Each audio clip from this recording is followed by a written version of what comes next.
Well, I disagree completely with that behavior.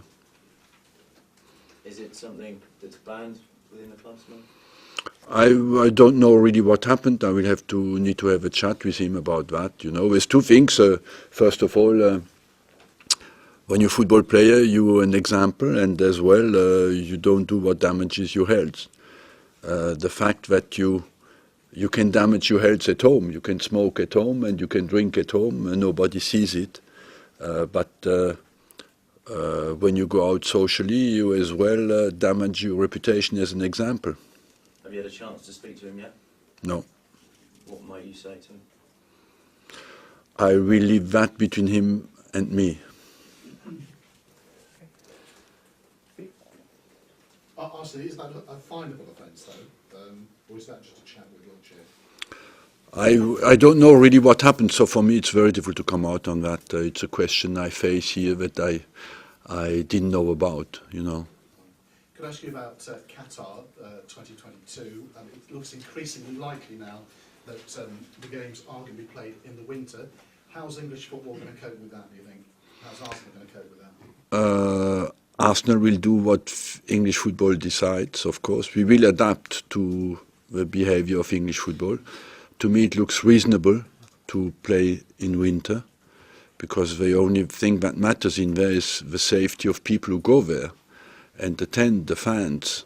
The players can cope with the heat, they are prepared, and they will be in great conditions, but the fans, I'm not so sure. But I leave that file to the FIFA. They have decided first, they have to cope with it now. How will English football adapt? It's quite simple. The World Cup will have to be, if it's played in winter, you cannot sacrifice the Christmas period here. That means that the World Cup, who initially is planned to be played on the 20th of January onwards, would have to be pushed back, because you need to release your players 4 weeks before the competition starts. If you want to keep the Christmas period alive, that has to then happen from the after the 1st of January, 4 weeks later. That means the World Cup could start end of January earliest. Then how will you adapt? Because you will have to change, I think, 6 fixtures. Where do you put them? Will you shorten the break the summer before and the summer after? I don't know how that can be managed. You're not one of these people then, like, that agrees with the chairman of the Football League, Greg Clark, that the whole thing should be re-voted upon? No, because unless there are some irregularities proven, then yes. But if there's nothing irregular has happened, why should you revote? Then you can ask every time that people are not happy with what comes out, that to revote again. I think you have to respect the vote and adapt to the situation. The only thing that looks to me a bit surprising is they have not considered that at the moment of the vote. One question about West Brom. Had a very good result against Manchester United last week. They'll be on a high for the game with you. Yeah, of course.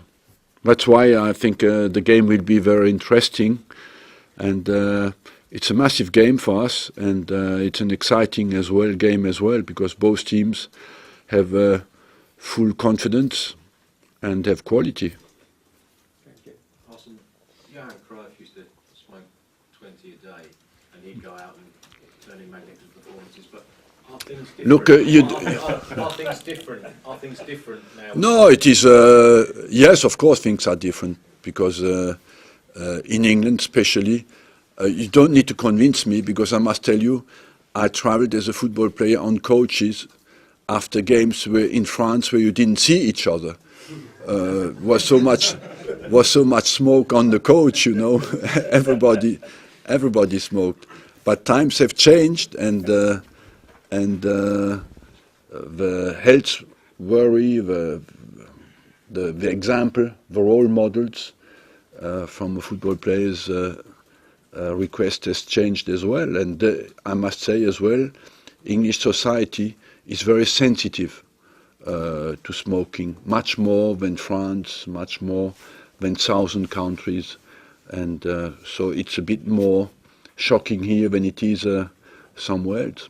Show those to my wife and try and get her to quit. Generally, with Jack, we spoke to him after the match, and he was saying, you know, with all this competition for places, he sees it as something he can thrive on. But I mean, obviously, with Jack, there's maybe a little bit more focus because of his role with England. And yesterday we spoke to Roy Hodgson, and maybe there's some debate about where he fits into the England and the Arsenal side. He's a very important player here. You know, we build our all my plans for the future at the club have always been built with Jack and around Jack, and we had some setbacks with him a lot, and but he's a very important player in my squad.